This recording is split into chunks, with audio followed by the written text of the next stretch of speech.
Let's discuss the long-term effects of exercise. And I want to address the term point here. You know, what is long-term? Well, for me, I like to think about it as months and years of training. Okay, so months and years of training. We're talking about a long-term period here, ongoing participation.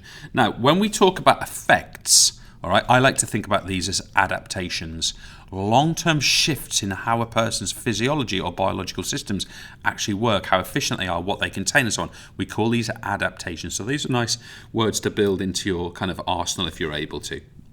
Now, let's get started on this. What do we actually find takes place? Well, let's go here. I'm going to go to this corner first of all. We're going to find here that we're going to experience, or these performers are going to experience an increase in bone density. Now, what do we mean by that? It literally means that this person's humerus just in here is going to build up its bony matrix. I'm not going to get into technicalities of it here, but it gets stronger, thicker. Now, why is that relevant? Okay, well, it's relevant because it's really good for force transmission between the muscle and the skeleton. Secondly, it prevents health conditions like osteoporosis, brittle bones, and so on. This is really good for us, okay, both performance and health-wise. So wonderful, increased bone density. We also experience an up arrow, I haven't really left myself much space there, an increased elasticity of, and I wonder if you know what I'm going to write here, an increased elasticity of muscle. The muscles become more elastic, more pliable. They can stretch and rebound much faster and more powerfully. That's a really positive thing. Now, again, we're assuming here that, you know, I was going to say here that we're assuming here that this sort of elastic property of the muscle, I guess we're not talking about, we're talking here about a performance benefit, okay? So it can be useful on the health side, but it's a performance benefit, really. Don't know where I'm going with that point, so let's move on.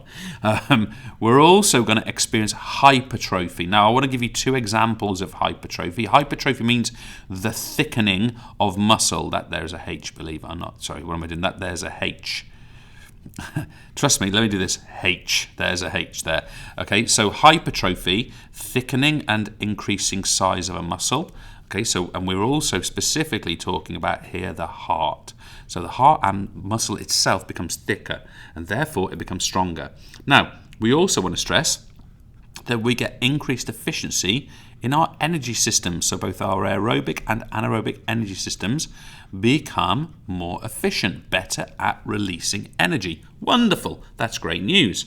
We also get, and really because of this hypertrophy of the heart, we get an increase in SV, or stroke volume, the quantity of volume of blood leaving the heart, particularly the left ventricle, per contraction. It goes up. Why? Because the heart is thicker, the wall of the heart is stronger, it expels more blood. Great. Let's go further. Let's also suggest that we get a decrease in resting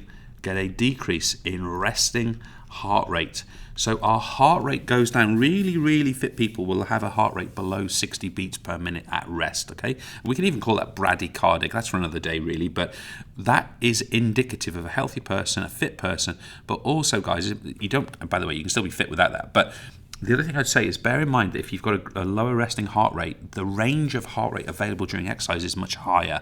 So that, of course, is very positive from a performance angle. Let's finish this off strong. We're going to experience a decrease in resting blood pressure, a decrease in resting BP, good health impact there. And I don't use red very often, I'm going to put this one in as red. I don't know why, I probably should have done some heart-wise red, really. But a decreased resting again, so this is a decrease in resting breathing frequency. In other words, we take fewer breaths per minute during resting conditions. Why would that be? Why would someone take fewer breaths? It's not because they need less oxygen, but of course the reason why that might actually be the case is we've got an increase, an up arrow in vital capacity. Okay, so more air is breathed into the lungs and out of the lungs per breath. Okay, and actually, I mean, I've really just defined tidal volume, but you've got a great capacity if you need it to increase the quantity of air going into and out of the lungs in its maximal form. That's what we mean by vital capacity. Guys, that's everything. There's our long-term effects of exercise. Make sure you know them. Nice.